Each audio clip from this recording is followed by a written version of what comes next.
If you look at what played down between Israel and Iran and what happened between India and Pakistan, you can see one clear difference. When both sides agreed to a ceasefire, barring a few hours of firing by Pakistan, during which it is believed that the NSA got in touch with his counterpart, or perhaps even the foreign minister of China, and warned him, you want a war on your hands? And that's when it is supposed to have stopped. And the reason given for that is, I believe, that Pakistan had talked to only United States before ceasing fire or suing for peace with India, if you will.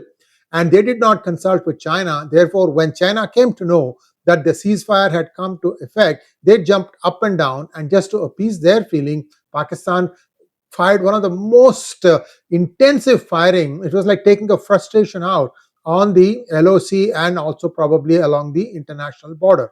So that all is water under the bridge. At least if you see the compare and contrast, the ceasefire between India and Pakistan paused from Indian point of view, and is still holding. So India might start at any time, but it is very useful for us to understand what really took place in those 4 days, starting from the early hours of 7th until midday of 10th. And I think on 10th afternoon at 3 p.m. is when they called to say, okay, we would like to cease fire now. And I think India put down some conditions. Only 3 have come to light. 4 have not been told outside, but it is believed that Pakistan accepted all these conditions, and at the egging of United States, this was done, and United States also backed India and said, okay, this is fine. That is the scenario. At the end of this, I'm going to summarize to you what could have happened, because I have some reliable feedback where people have told me what really happened, and I'll share that information with you at the end of the slide deck. First, a slide deck and a request to all of you to please like this video. If you have not already subscribed to our channel, please do so. Those 4 days, what happened? Pahalgam, located in Jammu and Kashmir, was once a peaceful town but was struck by its terrorism on the 22nd of April. In fact, 2 days ago, NIA did arrests of 2 people who gave shelter and protection to these people. And how this racket happens is going to be described in the next book of mine, and I'll release that to you, and I'll tell you what that is in a few months, because right now I'm just releasing Operation 𝗪𝗛𝗪, also a joint venture of Pakistan and China to undermine India's submarine capabilities and how India gets back at them. That's what Operation 𝗪𝗪𝗪 is all about. You've seen the trailer, you've seen the sneak previews, so you kind of know what it is there, and you also will understand that the next stage of this conflict is going to be on the seas. Okay, so the incident happened. 26 innocents lost their lives right in front of their significant others. And first, the resistance front, TRF, claimed responsibility only to walk it back later, because I think they sort of figured out that this time India is not going to let it go quietly. But the TRF is believed to have the JEM links, and you saw how the JEM HQ in Bahawalpur was completely decimated by India on the first day, that is May 7th, 2025. This attack was termed as Second Mumbai, primarily to say that we got so many people killed. And this is all, gloating in glory, not realizing what was going to happen next. Well, India responded swiftly. They sent 25 global diplomatic missions. They also announced that they were putting the Indus Water Treaty on hold. In fact, they started acting on it.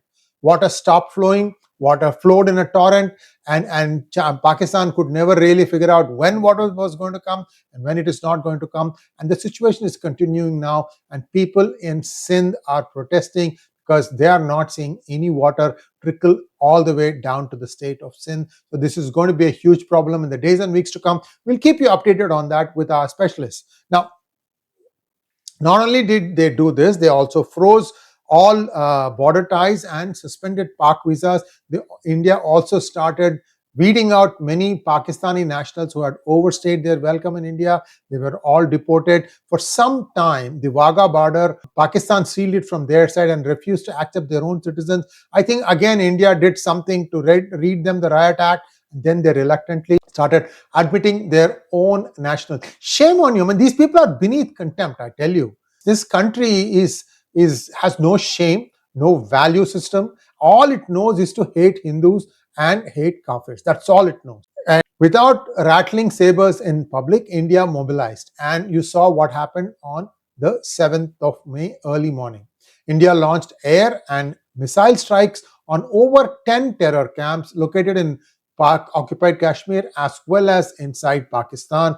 And notably, these targets were under Chinese ISR. What is ISR? Intelligence, surveillance, and reconnaissance coverage. What it means is that Pakistan expected, just like the Balakot response, that India would probably hit back. They did not expect that India would hit back at all the sites, and it is believed that they moved the terrorists from all these locations well before May 7th. So it was more of a symbolic hit on part of India to go after these strikes. In fact, they made it up saying that, oh, the members of one particular terrorist, I'm not going to mention his name and glorify him, were killed in Bahawalpur. Look, you are a terrorist and you are breeding more terror. That's what's going to come to you. The sad part is, where are all these people? It is believed to be about 1.5 million now. 1.5 radicalized Pakistanis and other countrymen who are waiting to come into India. And they just seem to be able to turn the switch on and add more and more. How everybody is going to be neutralized, I don't know. But India should be planning something of that nature. What's going to happen? How they are going to be not even allowed to think such thoughts. That's where the key is. It's a mindset problem. Anyway, why did the Chinese do all these things? The Chinese learned their lesson on this in just a few days later, and I'll tell you how that happened. So India's Operation Sindoor and Pakistan's military response reflect the depth and quality of its bilateral exchanges. And you can see how these two countries have interacted with China. India has been primarily doing only trade, whereas with Pakistan, it's practically additional state of China. It's a stooge of China, and they just believe that they are better than what they actually are. Inflated sense of ego. Now, when the first day happened, right, India maintained purposeful ambiguity by showing no official confirmation and no press conference. And not only that, that day there was a defense team from US visiting India, and there was a semiconductor deal being discussed with Apple. And these things were going on very smoothly. No indication that in the early hours of that day, India had gone and attacked so many terror camps in Pakistan.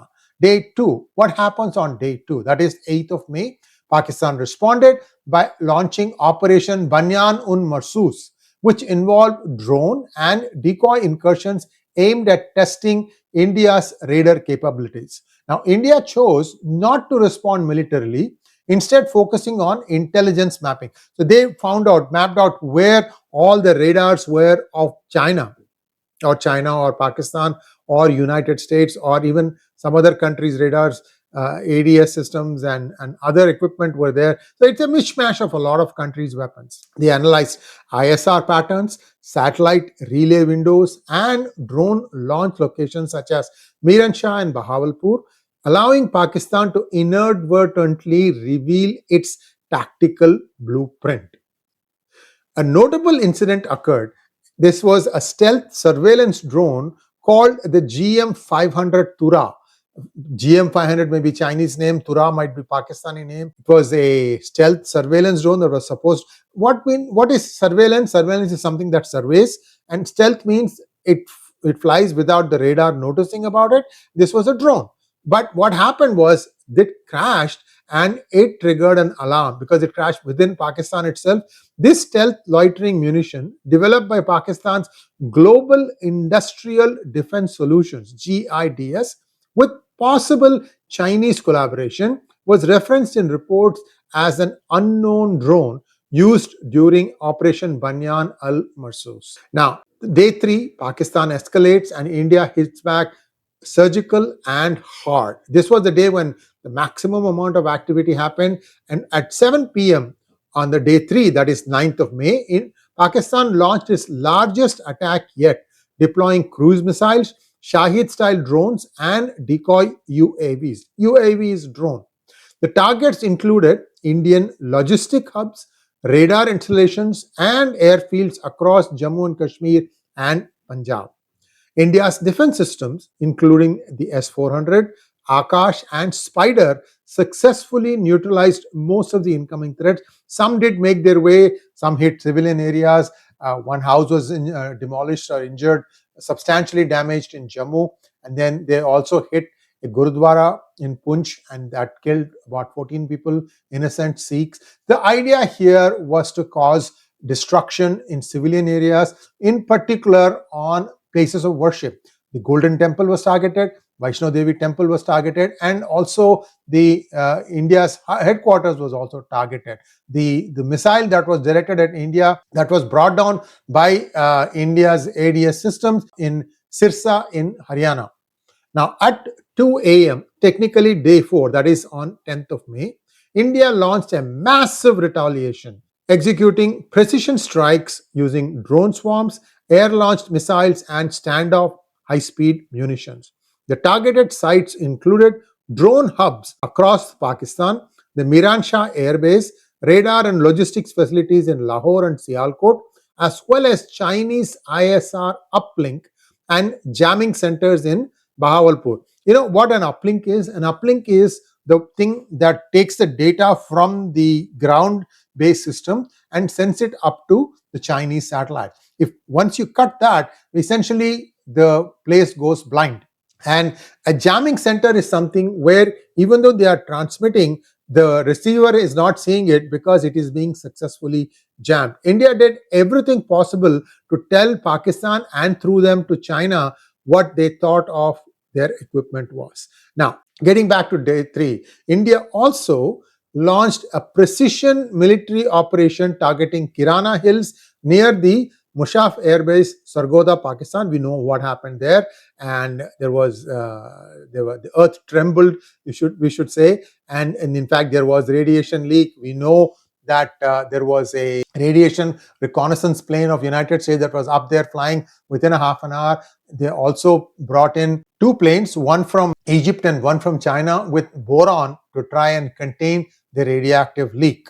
Now, this thing, many people keep twisting the story around that actually nothing happened and that Pakistan and China are playing it up so that Pakistan suddenly starts getting recognition as if they have much more nuclear capability than what they actually have, and therefore they got more money set aside by World Bank and IMF. I have a theory about that. I'll come to that in just a moment. Let's first continue doing what we are doing. But it is true that around Kirana Hills there was radiation leak. I had shown you a show where I had shown you people putting out tweet saying the government is asking us to evacuate, but we only have our land. How can we take our land and go where? That was the people's questions. So that we know that Kirana Hills got hit badly, Jacobabad same, as well as it is believed Kahuta, which is the place where the enrichment takes place. There also a lot of hits were there. Again, this is being kept very, very quietly, but India is doing the Chinese torture, meaning drip, drip, drip. There'll be some data or the other coming out in the days and weeks to come. So look for the update on Kahuta, what India did there. Let's wait and see about that. Now, when Kirana Hills was hit, it was just like how Fordo was hit. Bunker busting munitions were used and BrahMos missiles were used to target multiple tactical sites. What happened? The outcome of this saw multiple Pakistani radar zones go dark, while Chinese advisors withdrew quietly from forward positions. See, this is the interesting part. At this point, China realized that it is actually doing itself more harm by being in this conflict, helping Pakistan. Essentially, China also fought this war, and by extension, they also lost it. India demonstrated tech superiority through advanced electronic warfare, including jamming and spoofing enemy ISR systems and drones. Remember that one that I told you about, how we had drones from India mimicking the Rafale, and they shot them down and claimed that 6 Rafales were down. All that stuff, I told you about it. So that's a different episode. The laser and radar-based anti-drone technology of India neutralized dozens of UAVs, while satellite-assisted targeting enabled real-time precision strikes. So this is something called as a loitering drone. That is, if you have something that's like a mobile launcher, you launch from here, and then after launching, you move it to here, right? when the moment you launch, let's say this counter-strike has been launched from India, the thing knows that this is moving, so it will come and hit at the right spot. So it will change its target coordinates, and that's called as a loitering drone with warheads. We told you that on the first day, Chinese ISR was supporting Pakistan drone operations with satellite flyovers, signal relays precisely timed to coincide with Pak actions. But once India took out all the ground stuff, everything went dark. Within Pakistan's own command centers, no communication was possible. They had completely been blinded. I wonder what would have happened if India had continued for another 2 days. Then Pakistan would have been completely defanged militarily. But then India decided to be nice. And I'll tell you what I think happened. So after India's strike, Chinese ISR uplinks were disabled. China issued no public protest. Satellite activity significantly fell down, and they just quietly withdrew to avoid further escalation or embarrassment. You use the word which you think is right. But Chinese involvement at that point stopped. And India's message to China was, we see you, we stop you. And all this was done without poking the dragon. While all this was going on, inside India, India witnessed unprecedented unity across political and religious lines, with widespread respect for the military's restraint and professionalism. Citizens largely placed their trust on open source intelligence data rather than sensationalist television coverage, especially from Pakistan and from the West, all of them sourced, probably financed by China. In fact, by doing all this, China put a target on themselves because people started questioning all these things. And now the news is coming out that China has got dummy technology.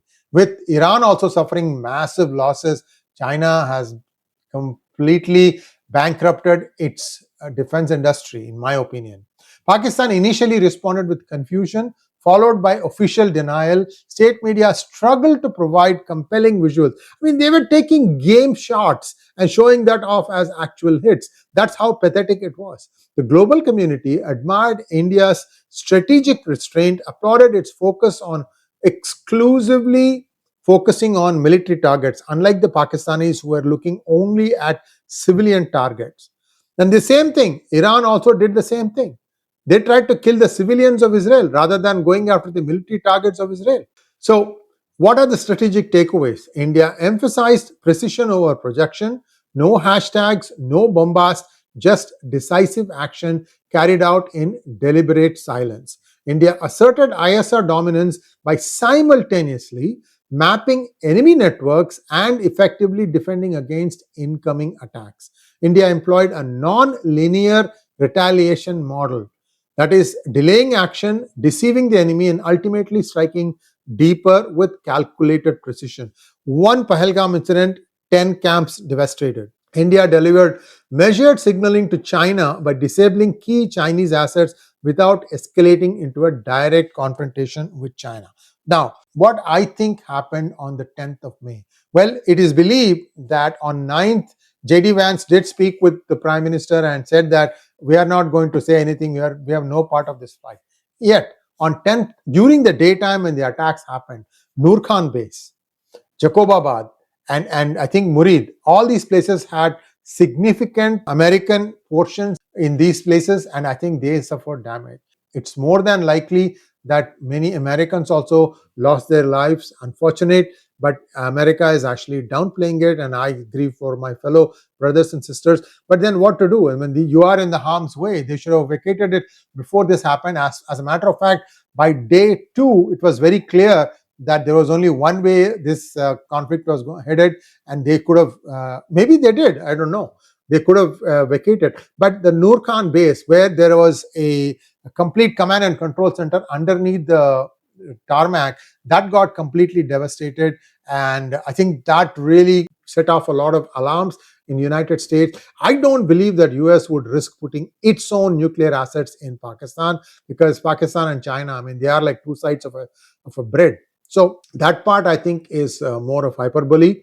Let's wait and see how this plays out. But I think what also happened was when America started seeing its assets being degraded like this, they told Prime Minister Modi, look, please pause this thing. You can continue with Pakistan anytime we want. We have been making plans to take out the nuclear sites in Iran for many years. We need Pakistan's help to accomplish that. So just pause for some time. Once we get our objective done, then you can do whatever you want with Pakistan. That is why now everybody is talking about Operation Sindoor 2, the unfinished business. Thanks for watching. Please like, share, and subscribe to our channel. Don't forget to click on the bell button for notifications. Namaskar.